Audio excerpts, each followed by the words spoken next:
بعد 4 سنوات على ثورات الكرامة والحرية التونسية و3 سنوات تحت حكم مؤقت ونظام انتقالي، ها هو الشعب التونسي يعود من جديد للتصويت على برلمان يضمن للشعب حقوقه وعلى حكومة ستسهر من خلال ال4 سنوات القادمة على ضمان الحرية والاستقرار والعدالة والمساواة للبلاد والعباد.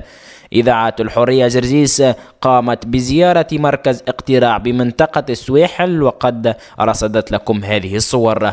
مع العلم أن نسبة حضور المصوتين في الصباح كانت بأعداد كبيرة داخل هذا المركز، إلا أنها انخفضت مع حلول الساعات الأخيرة. فهل أن الشعب التونسي سينجح في التغلب على الإرهاب وضمان استقرار حياته من خلال تصويته على من سيحكمه؟